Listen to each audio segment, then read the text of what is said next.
Exploring the woods alone at night is unsettling enough, but what if you come face to face with something or someone you wish you'd never encountered? In tonight's video, we're uncovering 6 of the most disturbing camping encounters ever recorded. These clips might just make you reconsider venturing into the wilderness alone. Let's begin with the first unsettling encounter. This footage was recorded by Brendan, a well-known explorer recognized from his channel, Uncharted Travel. Brendan has built a reputation for his calm, composed nature and deep curiosity for uncovering forgotten places. With more than 8 years of content, his YouTube channel showcases a wide range of explorations, capturing the eerie beauty of decaying structures while narrating every step of the journey. On the night of October 31st, 2019, a cold winter evening, Brendan set out on another adventure. This time, his destination was a remote, abandoned prison deep in the northern wilderness of Canada. It's the kind of place most would steer clear of, especially after dark. But Brendan, always drawn to the mysterious, had different plans. Not only did he intend to explore the deserted prison, but he also aimed to spend the night there. With his supplies packed and a tent in tow, he began the 6-hour drive to the ominous site. Essentially what I'm doing today, I'm going to be traveling about 6 hours north to an isolated prison in the middle of nowhere in Canada. I'm going to be going alone, and I'm going to be staying the night. The only people I've actually seen out this far are reservists, so that's a little bit concerning. Hopefully there's no one around where I plan on parking. After a long drive, Brendan finally arrived at his destination. He parked his car, gathered his gear, and began a 2-hour trek through the thick, rugged wilderness to reach the secluded prison. Once there, he stepped inside the crumbling structure and started searching for a suitable place to set up camp.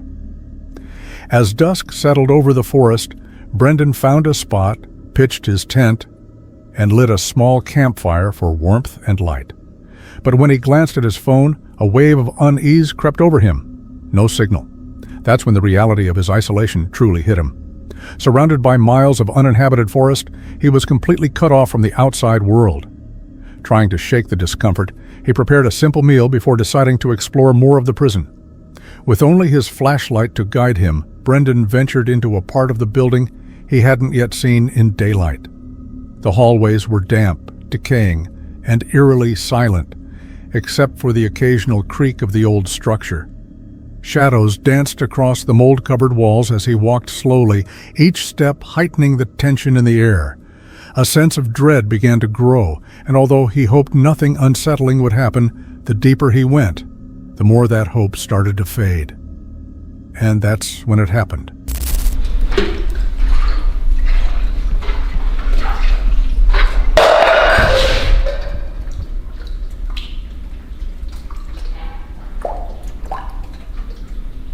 A sudden clatter rang out down the corridor.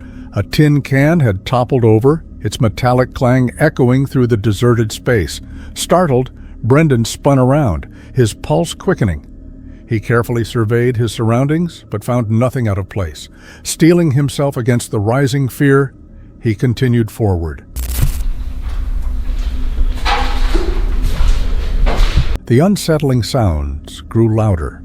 It was difficult to determine whether they were simply the echoes of water dripping through the aging prison walls or if someone, or something, was truly nearby.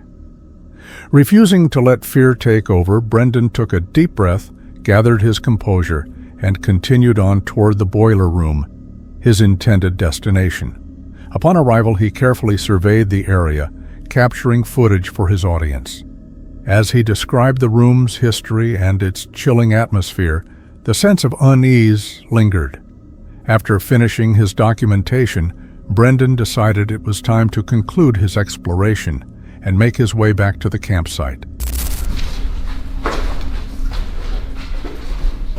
Oh, now this is creepy.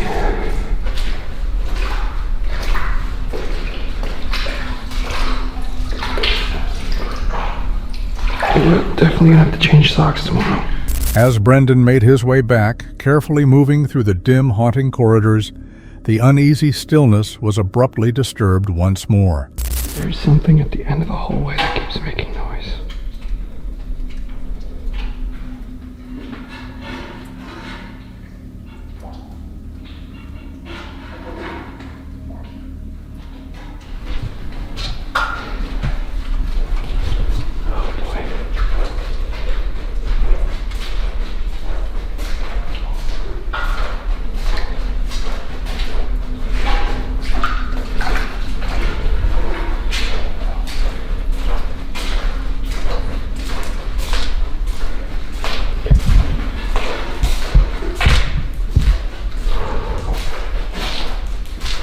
Where it came from, this room at the end.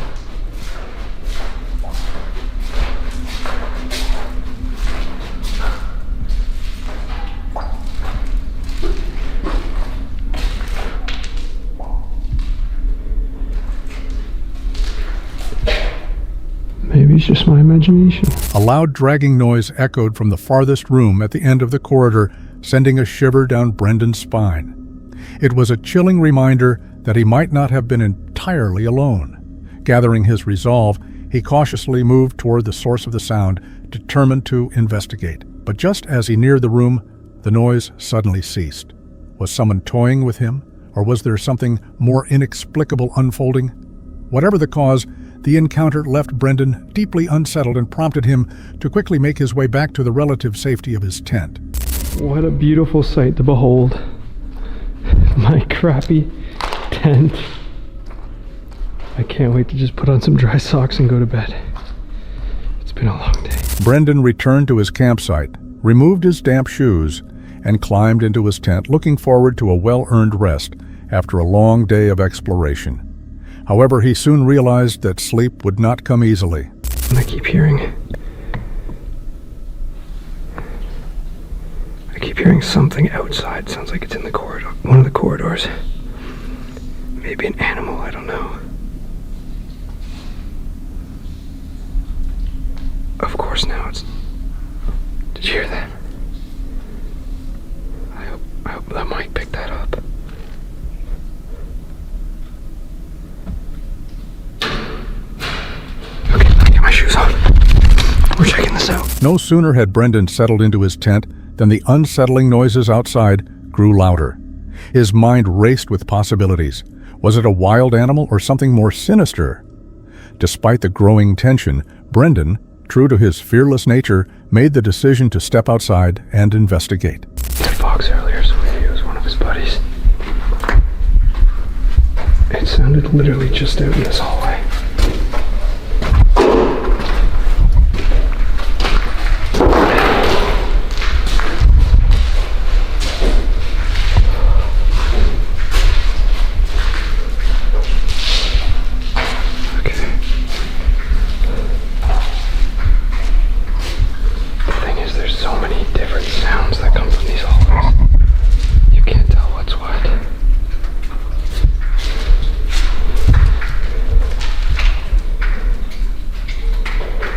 He surveys the area attentively, but nothing out of the ordinary catches his eye.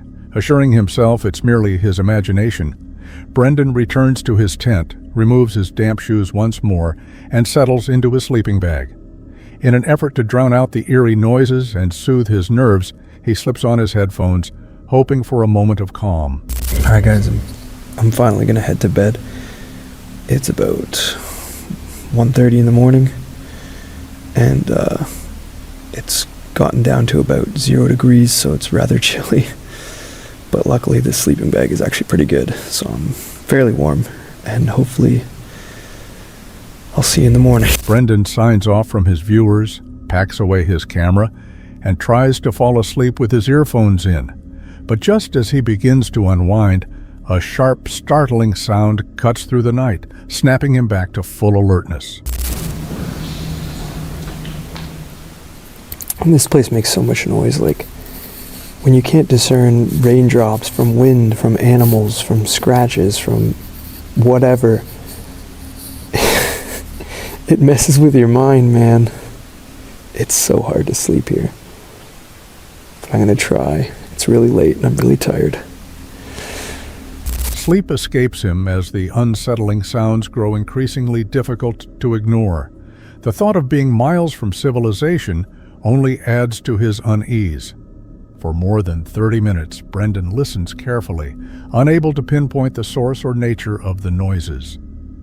Eventually, he makes another attempt to drift off, but his rest is abruptly broken once again. This time, there is no doubt someone or something is definitely out there with him.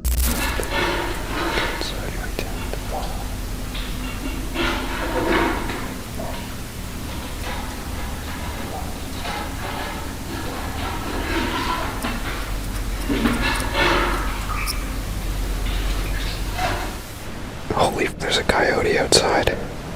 Right outside my tent. Hey buddy, you want to leave me alone?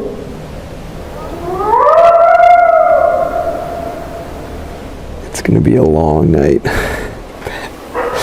just want to go to sleep. Go away!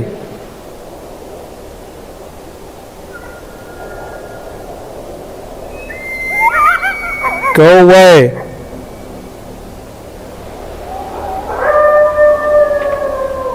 More irritated than frightened, Brendan raises his voice, hoping to scare off whatever is making the noise. Instead of driving the pack of coyotes away, however, his call appears to draw them nearer. It's a potentially dangerous scenario, especially considering how remote his location is.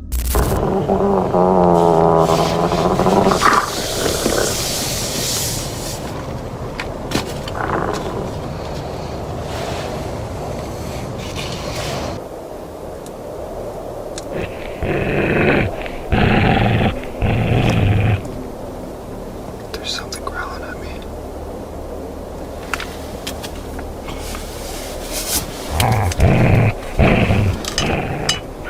I got my bear mace. Get my knife.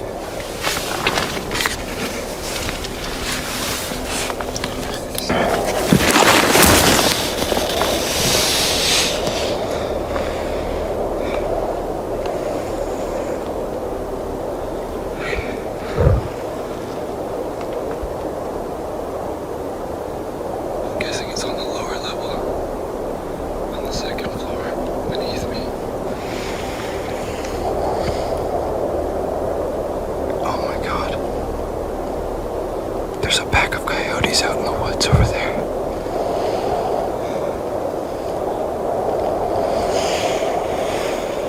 Wow. Let's just hope to God they don't come up here. With his knife in hand, Brendan carefully steps outside, ready to face the growling coyotes. Luckily, they had already wandered back into the depths of the forest and were no longer near his campsite. Feeling a sense of relief yet remaining alert, Brendan returns to his tent, choosing to wait out the remainder of the night until daylight. So we made it through the night. In case any of you were wondering, yes, the night sucked. Essentially what happened is it dropped below freezing. Everything is covered in a layer of ice. It was really hard for me to keep warm. Thank God I had a pair of hot pockets that I forgot about. This place during the day, no problem, piece of cake. From dusk till dawn, it's on a whole nother level, man. As soon as I tried going to bed, I heard it sounded like human footsteps, just scraping across the floor. But it turned out to be just a pack of coyotes. So that was pretty sweet. They were stalking me, and then after a little while, I heard them cackling, and then I realized it was sounded like a jackal or coyote. I'll just use coyote for ease of term. But yeah, they started circling, and I was in the tent in the cafeteria, and they started circling the tent, and they just kept circling, and they kept getting closer and closer. So then I was like, all right, I've had enough of this. So I grabbed my knife and I barged out the front door. And I kind of fended them off. I started yelling at them and scared them away. And then 5 minutes later, they were circling again. Circling around the tent. So then I scared them off again. And every time, this happened maybe 1 or 2 more times. And every time they'd come back, they'd get more and more bold and they'd get more and more close. Which I definitely did not like. Being alone, it just added a whole another level of fear for me. Unfortunately, I didn't get a lot of this on camera because I was just... trying to stay safe at the time, because this was like the first time I actually felt like I was in danger. And then as soon as they started rubbing up against my tent, that's when I called it. So I scared them off one last time. I packed up my things and I ran pretty much threw everything in like a bindle in the tent, and then I ran up the stairs and lost the coyotes, and thankfully made it up to the roof, barricaded the roof door so that they couldn't get up, which luckily held them off for the whole night. But then as soon as I got my camp set up here, I heard them on the second story. They were looking for me. They were walking up and down the hallways trying to find me, and I was trying to keep so quiet not to alert them or anything like that. I was exhausted. It was like 3 a.m. at this point, 4 a.m. maybe, and my stomach, because I hadn't eaten pretty much anything, my stomach started grumbling, and just then I started hearing growling, like vicious growling, and that's when I knew they were not there to be friendly. And the growling sounded like it was coming from a foot behind my head. So I grabbed my knife, grabbed a flashlight, bust out the tent again, and I realized that the coyote is directly beneath me on the second story, growling up at me, trying to figure out where I am. So I spent pretty much the next hour or so awake listening to them stalking me in the hallway. And I don't know if you guys have ever been hunted before, but it kind of sucks. So it was kind of scary. I was honestly terrified that they'd break through my barricade and that was it. As daylight finally breaks, Brendan reflects on the night's events and shares the experience with his viewers. He expresses his gratitude for having made it through unharmed. The encounter stands as a clear reminder of the hidden risks that can come with camping alone, especially in remote areas far from help. Fortunately, Brendan emerged safely and continues documenting his adventures for his audience. Still, this unsettling night is one that won't fade from memory anytime soon. A life-threatening encounter that forced them to reconsider the risks of spending the night in such an unsettling place. The chilling footage was captured by Tobias, a YouTuber you might recognize from his channel Unknown Worlds. At 22 years old, Tobias is an experienced urban explorer, having spent more than 8 years venturing into abandoned sites and sharing his gripping discoveries with his audience. Known for his fearless nature, Tobias often explores these haunting locations alone. But on this particular day, he wasn't going solo. Instead, his close friend Alex joined him for an overnight exploration, one that would soon spiral into a nightmare neither of them could have predicted. Their journey takes us to Germany, the country where Tobias was born, raised, and where most of his adventures unfold. It was February 3rd, 2017, a bitterly cold winter evening. But the freezing temperatures weren't enough to keep the pair from seeking out the unknown. Unterwegs zu einem neuen Lost Place, den wir zufällig über Google Maps gefunden haben. Deswegen gehen wir davon aus, dass er noch gut erhalten sein sollte, noch nicht so viele Leute da waren. Wir haben wenig bis keine Informationen über diesen Ort. Das heißt, wir wissen nicht, wie sieht's mit Security aus, wie sieht es mit Umzäunung aus, wie gefährlich ist dieser Lost Place. Das ist natürlich auch immer ein Aspekt, den man... Tobias opens the video with enthusiasm, greeting his viewers and outlining their plan to explore an abandoned building. At first, everything appeared to be just another routine adventure to capture for their audience. However, what began as an ordinary exploration would soon escalate into a life-threatening ordeal.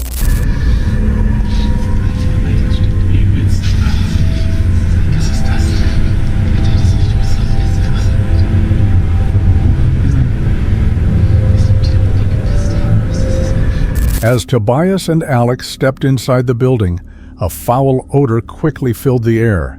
Alex commented, "It smells like pee," suggesting that someone might have been there not long before. The thought was unsettling. The scent was fresh, hinting at possible recent activity. Despite the warning signs, the boys chose to press on, unknowingly walking straight into danger. As they made their way through the crumbling hallways, the tension mounted. The building's eerie silence seemed to magnify every sound they made. And then, the unthinkable occurred. Al, Raus, schnell raus. Raus.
What began as an ordinary exploration quickly turned into a real-life nightmare.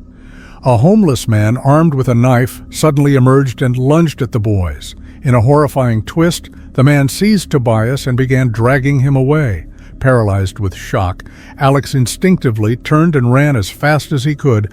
After putting some distance between himself and the scene, he glanced back only to spot the man walking away, blood staining the floor behind him. Grasping the seriousness of the situation, Alex managed to escape the building and immediately contacted the police. Es war nur ein Typ und mein Kumpel, keine Ahnung, der ist hier noch drin. Ich weiß nicht, was mit dem los ist. Nee, ich bin nicht verletzt, ich bin gar nicht verletzt. Ich konnte direkt abhauen, aber wie gesagt, mein Kumpel ist da noch drin. Sie müssen schnell Polizei und Krankenwagen. Ich weiß nicht, was da jetzt noch passiert ist. Keine Ahnung, ich war direkt draußen und es war in der Baracke drin. Okay, ja, ich komme nach vorne. Dann zeige ich das. Following the call, the camera cut to black as Alex, overwhelmed by panic, stopped the recording. With no footage capturing the actual attack, viewers were left to rely on Tobias and Alex's chilling account to understand what had unfolded. Weeks later, once Tobias had recovered from his injuries, the two released a follow-up video to address the flood of questions from their concerned audience. Zu unserem letzten Video sind natürlich viele Fragen aufgekommen. Ich werde mal versuchen, so die, an die ich mich noch erinnere, jetzt zu beantworten. Und zwar natürlich, ob die Polizei kam. Man sieht am Ende, wie Alex die Polizei gerufen hat. Die kam auch mit dem Krankenwagen. Wie die jetzt mit diesem Obdachlosen oder was es war, verfahren ist oder hat, wissen wir nicht. Der Krankenwagen hat mich logischerweise ins Krankenhaus gebracht. Ich hatte Verletzungen an der Hand und am Arm. Und ich wurde dann nur im Krankenhaus angerufen, ob ich Anzeige erstatten will. Da habe ich natürlich ja gesagt. Also was man ja nicht auf der Kamera sieht in der Aufnahme, was jetzt noch mit mir passiert ist. Also wir hatten auf jeden Fall extrem Glück, dass dieser Obdachlose alkoholisiert war, extrem stark. Was man auch sehr gerochen hat. Man hat ja auch bei seinem Bett gesehen, dass da wirklich Pullen lagen. Deswegen waren seine Angriffe jetzt nicht so krass koordiniert, sage ich mal. Also er ist auch direkt umgekippt danach. Man konnte ihn abwehren. Ich habe ihn weggetreten. Man denkt die ganze Zeit dabei, wenn man da sich getrennt hat, was auch so dumm war, dass man sich getrennt hat, denn einfach bei diesem Angriff, man denkt die ganze Zeit, ja fuck, ist er jetzt eigentlich noch drin? Ist er schon draußen? Man weiß ja überhaupt nicht, was abgeht. Soll man jetzt noch mal rein oder... Also das ist auch so dumm, wir haben Pfefferspray eigentlich, aber wir vergessen es jedes Mal im Auto, es bleibt jedes Mal im Auto liegen. Das hätte wahrscheinlich auch extrem einfach geholfen, dass man ihn sofort außer Gefecht hätte setzen können. Man sollte es wieder auf die harte Tour lernen, dass man jetzt immer Pfefferspray bei hat. Ist auf jeden Fall extrem krass gewesen. Hat einen auch sehr, sehr sensibilisiert, was so Lost Places angeht. In the video, Tobias recounted the terrifying encounter, explaining how fortunate he was that the attacker had been under the influence of alcohol, which likely weakened his grip. Had that not been the case, the outcome could have been far more severe. He stressed the importance of exercising greater caution when exploring abandoned locations and admitted that their attempt to spend the entire night had fallen short. Although the ordeal ended without loss of life, it remains a haunting reminder that danger can surface when you least expect it. If you found this unsettling, let's move on to the next chilling video. Two YouTubers, Casey and Colton, set out on a chilling adventure to the abandoned town of Rodney, Mississippi. Though both had explored countless mysterious locations and faced eerie encounters in the past, this experience would surpass anything they had faced before. Hey guys, so today we are actually on our way to the ghost town of Rodney, Mississippi to evaluate a blood-filled amulet that was dropped off in his mother's yard by crows. We've got to go through a lot of wildlife and woods to get to this ghost town, and we didn't want to do this in someone's house or like a haunted location. We're going pretty much to the middle of nowhere, so if there is any kind of attachment, it's not going to be released into someone's property. Armed with body cameras and night vision binoculars, they carefully navigated their way through the shadowy forest. During their exploration, they spotted a fire burning in the distance. Turn it off, turn it off, turn it off. Here, hold this for a second. Wait, bro, hold this for a second. I'm gonna turn on the night vision. Wait. Dude, I didn't sign up for this shit. There's people out here, we gotta go. There's somebody there. Why are we going towards it?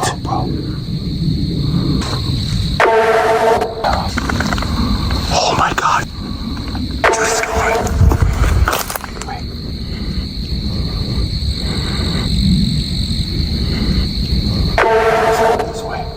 No, cut the camera, let's go.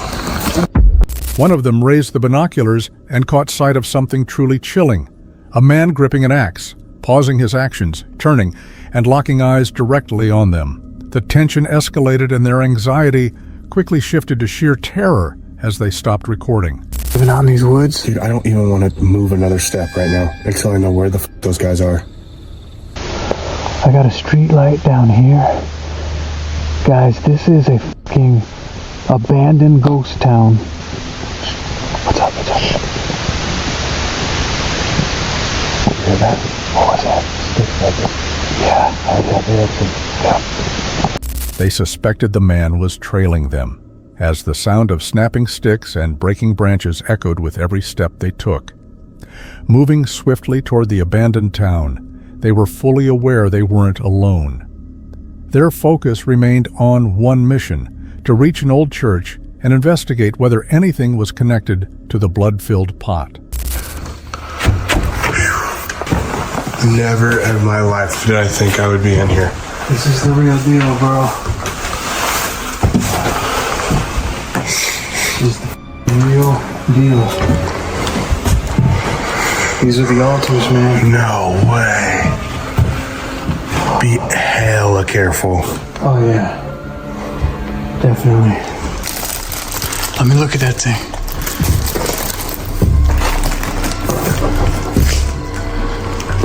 No way, dude.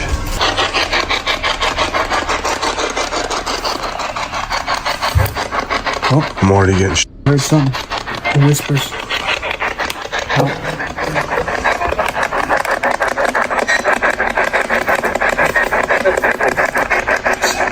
While trying to communicate inside the church, something unexplainable occurred.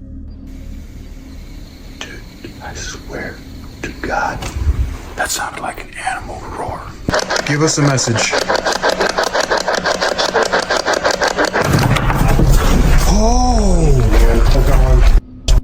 The building started to tremble. The moment felt all too real, and they instantly knew it was time to get out. Without wasting a second, they rushed back to their car, desperate to reach safety. But the night's terror was far from over.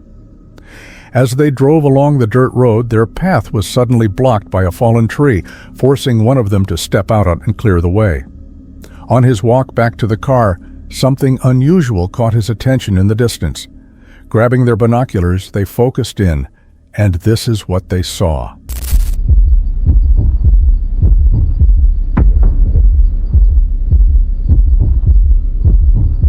Get back in.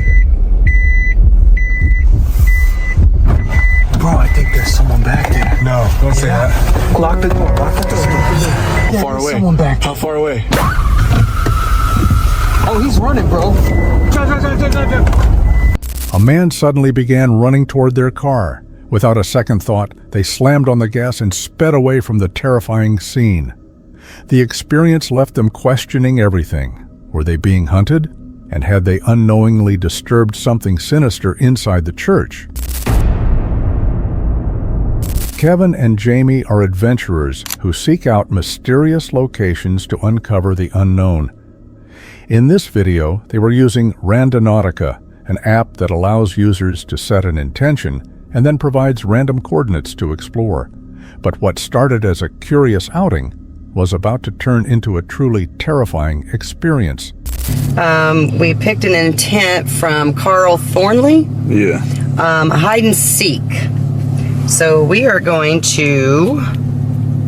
Haha, the birdie's flying. Jamie chose hide and seek as the intention, and the app directed them to a cemetery. Is a cemetery. Yep. Okay, so what's hide and There's a seek? cemetery too. What's hide and seek got to do with the cemetery? Because that's our point. That pole. No, it's not. Yeah, that is.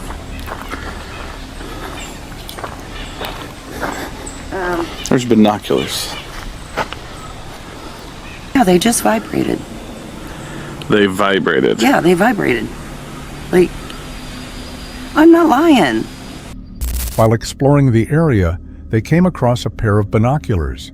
As Jamie picked them up, she immediately noticed a strange vibration coming from them, which only added to the unsettling atmosphere. After thoroughly searching the cemetery, they decided to set a new intention and were soon guided to a different location. That way.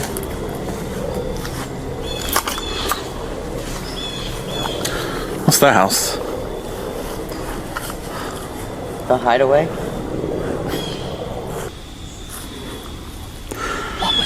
That sounds like some wicked breathing over there. What I heard. What did you hear? It's like... You heard it? Yeah. This is where their adventure took a chilling turn. No. Fuck, you did... No. Oh, what the hell? No. What is that?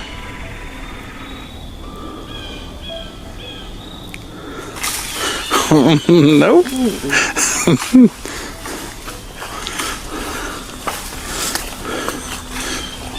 That tree is like falling too. Oh, nope, I'm out. They're coming past it.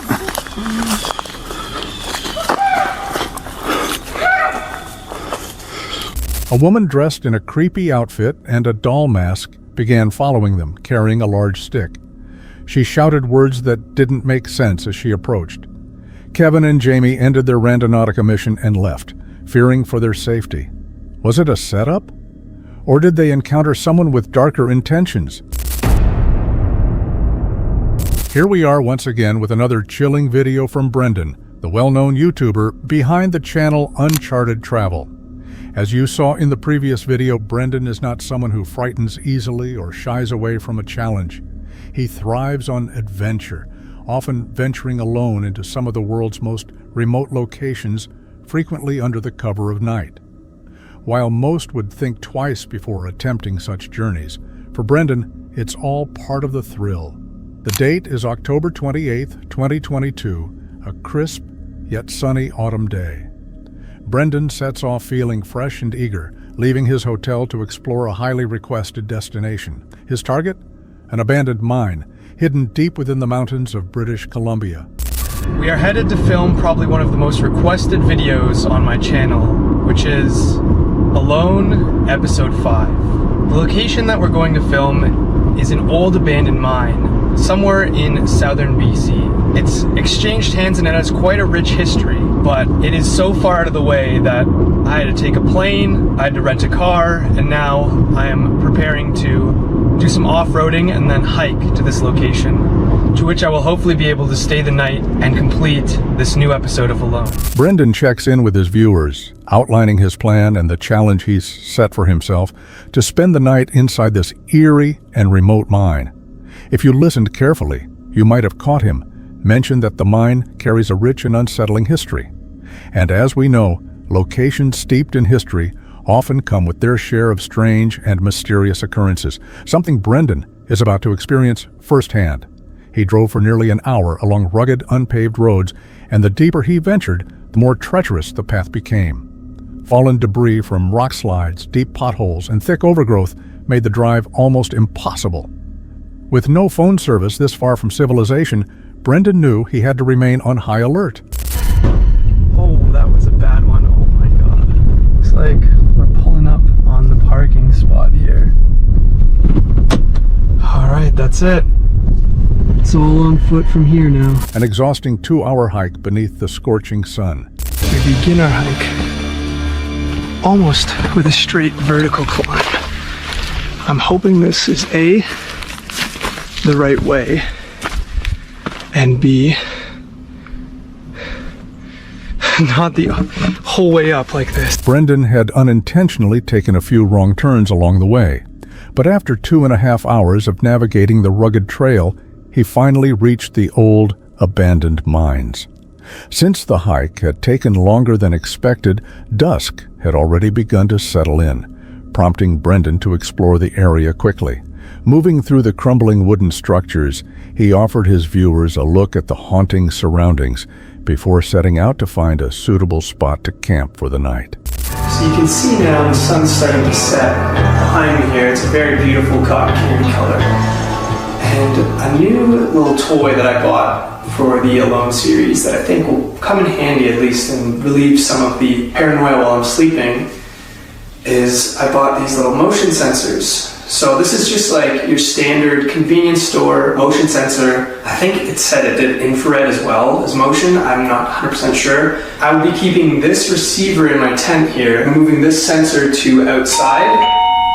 And you can see, hello, welcome. When it detects motion, it'll give off this that little chime. So if any animal or any person or anything comes in the middle of the night, I will be able to wake up and deal with the situation before they sort of see me. Brendan set up his tent and chatted with his viewers about his newly purchased gear, believing it to be the perfect choice for this adventure, though he had no idea just how wrong he was.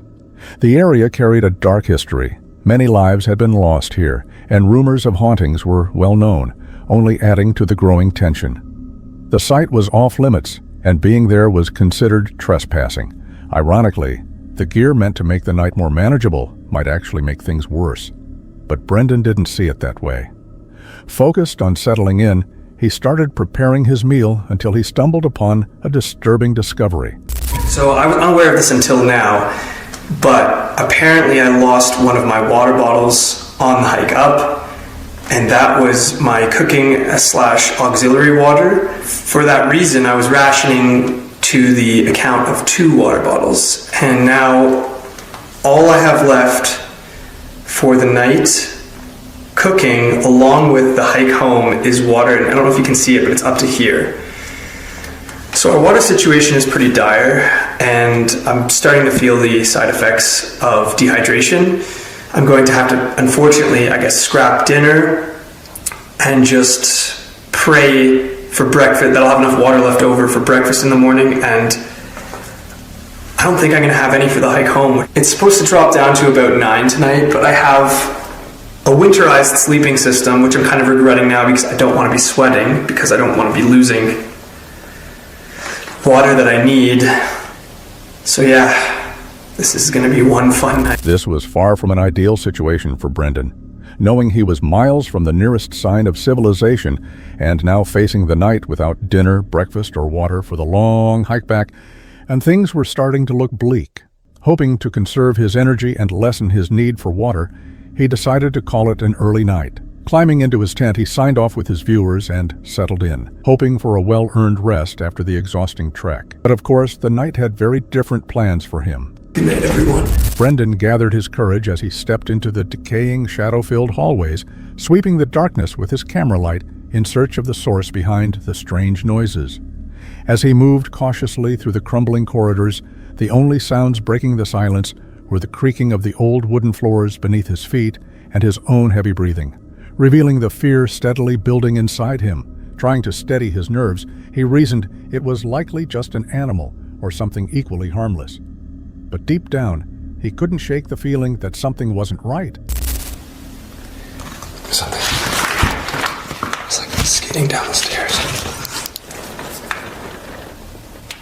I don't know what that was, but we're gonna check it out.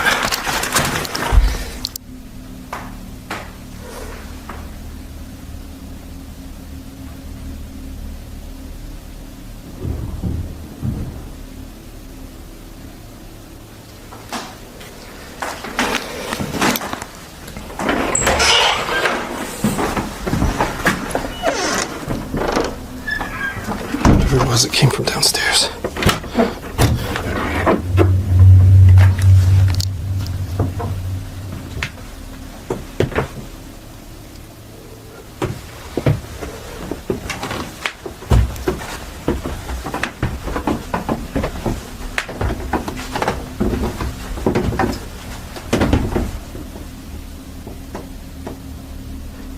It sounded like something dropped and fell down the stairs. Could just be the old building. Was this tube always here?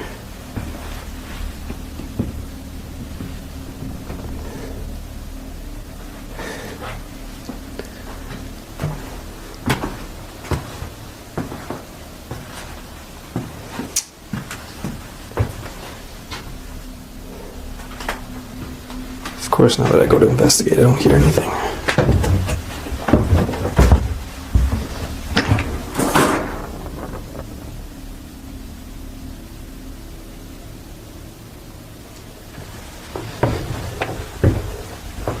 It sounds like maybe an animal.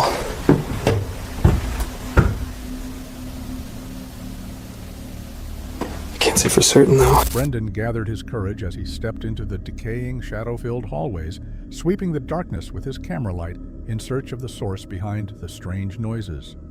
As he moved cautiously through the crumbling corridors, the only sounds breaking the silence were the creaking of the old wooden floors beneath his feet and his own heavy breathing, revealing the fear steadily building inside him. Trying to steady his nerves, he reasoned it was likely just an animal or something equally harmless. But deep down, he couldn't shake the feeling that something wasn't right. There's something over there.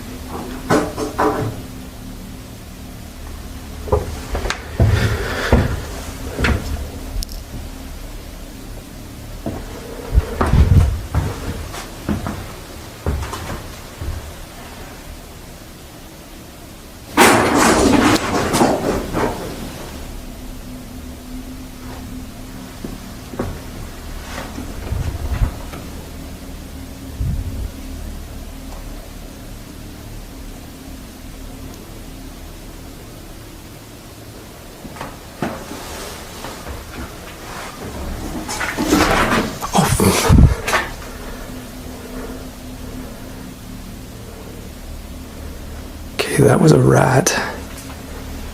But what was over here?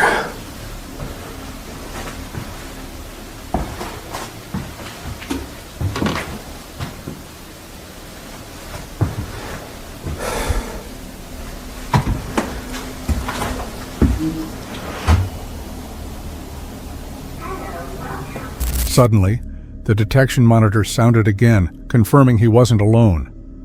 Unsure of what to do, Brendan made a split-second decision to head upstairs and retreat to the room where he had set up his tent. Securing the door behind him, he hoped it would offer at least some sense of safety. Crawling back into his tent, he felt a brief moment of relief, but that feeling wouldn't last for long.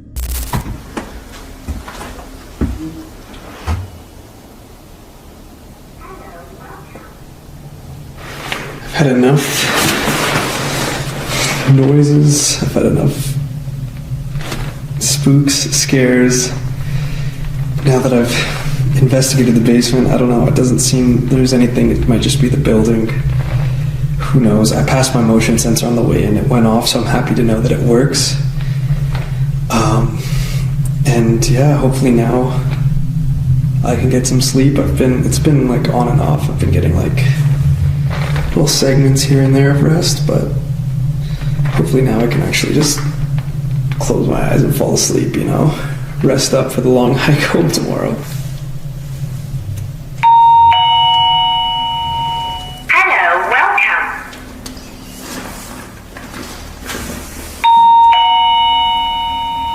Hello, welcome.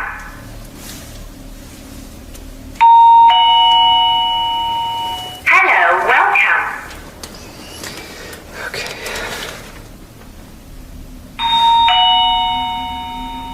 Hello, welcome. Okay, that's like the third time the motion sensor outside has gone off. I think it's like 3:30 in the morning. I haven't gotten much sleep at all.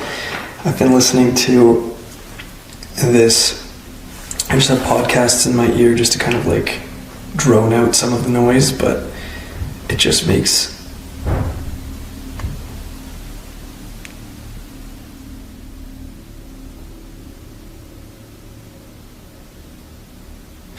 okay, that I think we need to go investigate that, because I know I closed all the doors, so that concerns me a little.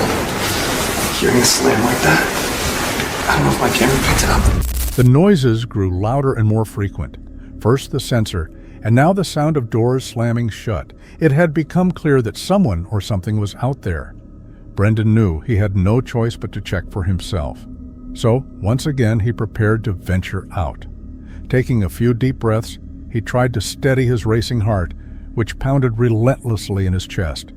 But the uncertainty of what might be waiting in the hallway made each step feel heavier than the last. I have the motion sensor set right there. You can see it's going off because I'm here now. But what was setting it off earlier? Maybe there's... I don't know. Okay, I'm gonna move it inside in case it's like a squirrel or something. Okay, I'm trying to be weary about noise discipline here. Or light discipline, because...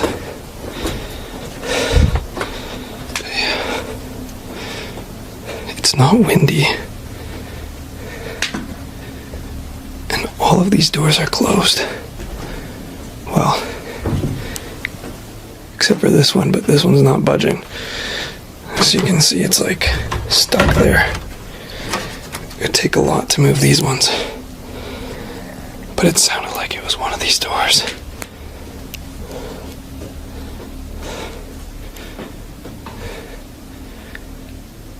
That's so bizarre, they're all closed. Like...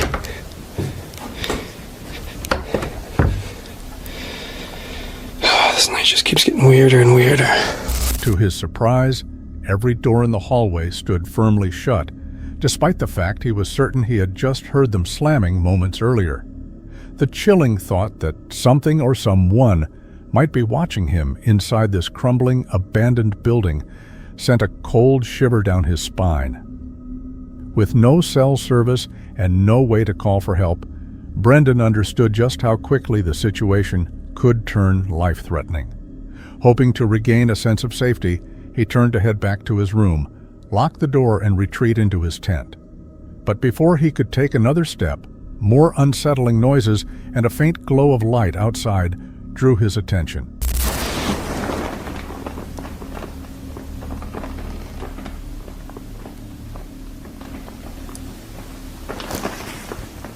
I swear I just heard the lock click.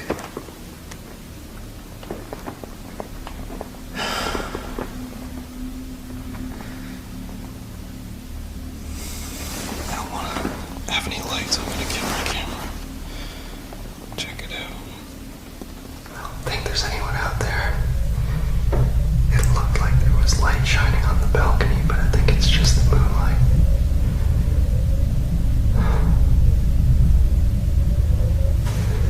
I really hope there's not someone creeping out there. Because if they're out here this late, they're up to no good. Brendan kept low, carefully peeking out the window as he scanned the area outside, searching for any sign of movement or anyone lurking nearby. But the landscape remained empty. By this point, Brendan had reached his limit. He removed his shoes, crawled into his sleeping bag, and lay there, anxiously waiting for daylight to arrive. Fortunately, morning eventually came. As the first light of dawn filled the room, Brendan felt a bit more at ease.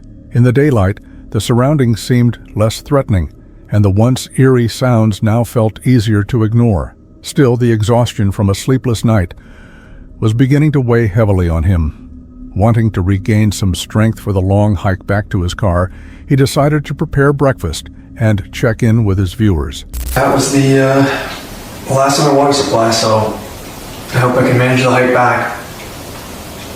But I'm hoping maybe I can find a natural spring or something on the way. I got maybe 3-4 hours of sleep, so I got more than usual at least. And I think, honestly, just being dehydrated played into that a lot, and it let my mind kind of wander, where I'm usually pretty stable and stoic mentally in these situations. I think it only got down to about 9 degrees, which is still pretty cold, so you never really know what you're gonna get. But I'm just happy for the night to be over, and I can't wait to get out of here. Although still unsettled by the night's events, Brendan felt a sense of relief that the ordeal had finally come to an end. After finishing his breakfast, he packed up his gear and began the long hike back to his car. Along the way, he shared with his viewers that this was an experience he would never forget. Yet, one chilling question continued to weigh on his mind. Who had been out there with him that night? The strange noises, the slamming doors, it couldn't have all been the work of animals, could it? Was it the restless spirit of a miner who met his empty end in that very place? Or had someone been lurking nearby, silently watching him through the dark hours? The truth remains a mystery. It's a sobering reminder of how easily we take our safety for granted, just as Brendan did. The outcome could have been far worse. This unsettling experience was documented by Snow and Court, a couple who, at the age of 50, made the bold decision to completely change their lives and embrace full-time van life. They sold everything they owned, including their home in Florida, and moved into a 94-square-foot self-converted van. Their goal? To travel the world. For over 5 years, Snow and Court have explored stunning locations throughout the USA, Mexico, Central America, South America, and even parts of Europe, all while sharing their van life journey on their YouTube channel. Alongside their 2 cats, Vanna and G, the pair had always faced every challenge with resilience and positivity. But while traveling through Chile, one experience would shatter their sense of security and leave them with a memory they would never forget. It started as a normal evening in their van.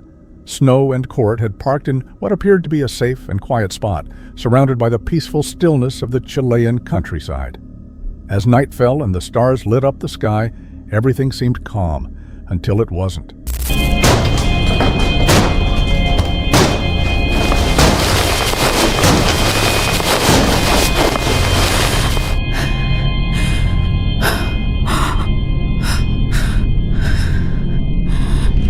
All right, guys, with no doubt about it, our scariest moment in the van. The voice is shaking. It's taken us a minute to get the camera. Oh, you all right, Kurt? Yeah. Middle of the night. I don't even know what time it is. It's not that late. It's only 10 o'clock. I don't know if y'all can see it, but we just woke up to someone banging on the window.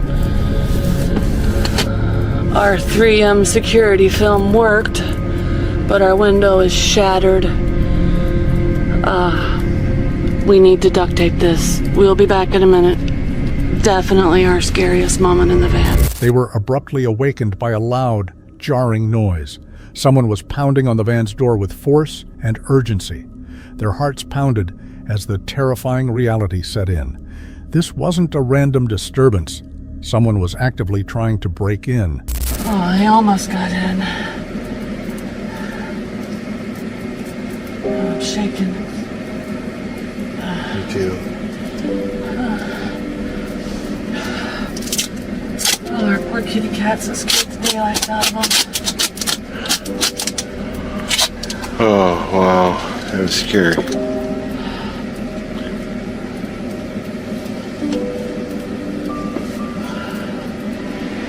Alright. We gotta figure out what to do now. We, clearly, first thing in the morning, have to find a place to get a new window.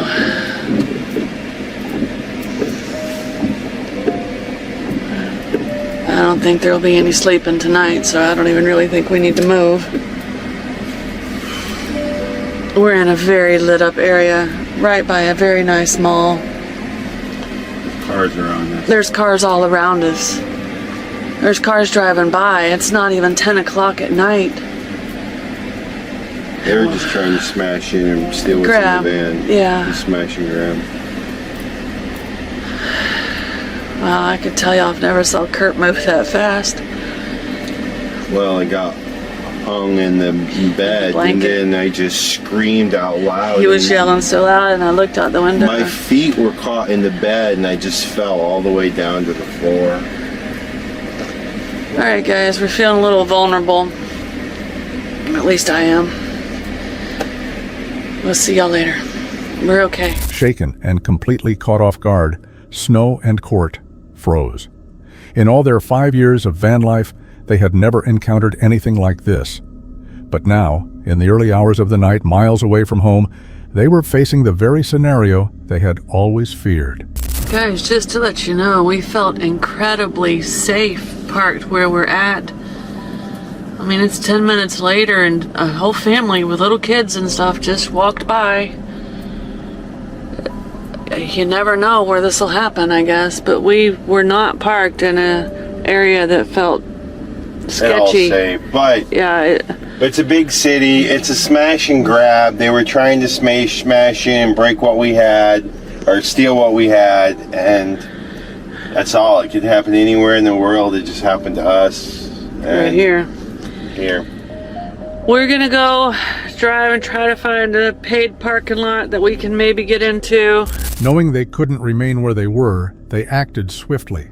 Staying there was no longer an option. The place no longer felt safe. Without hesitation, they drove to a paid parking lot, planning to deal with the broken window the following morning. Good morning. It was not just a nightmare. We woke up to a shattered window, but the good news is everybody in the van was able to get a little bit of sleep. The truck stop gas station we parked at, it was a 24-hour place, and we were nestled in between two semis. We believe these are the overalls of the guy that tried to break into our van. He brought a grocery cart with him. Yeah. He had a grocery cart, and Snow saw him trying to escape. Yeah, Kurt scared the daylights out of him. And he was stumbling and fumbling and falling to get away. But these were in his grocery cart, so we don't know if he stole these from somebody else, or they were his, or they're his disguise when he gets away. But we're gonna find someone to give them to, because we weren't gonna let him come back and have them. There are bad people all over the place, but there are a lot more good people. This will not put a damper on Chile for us. As the sun rose, they checked in with their audience to share the details of their harrowing night. Despite the break-in attempt, nothing had been stolen, and it seemed their presence inside the van had scared the intruder away. Although the window was damaged, their determination remained intact. Snow and Court reflected on the experience, feeling grateful for the precautions they'd taken, which had allowed them to escape safely. They planned to repair the window that morning and saw the ordeal as a reminder to stay even more alert in the future. While the moment had deeply shaken them, Snow and Court refused to let it define their journey. They've continued documenting their van life adventures, reminding viewers that even in the face of danger, resilience and optimism can carry you through. Though the incident is one they will never forget, their story presses on. That's all we have for today. Stay tuned for more.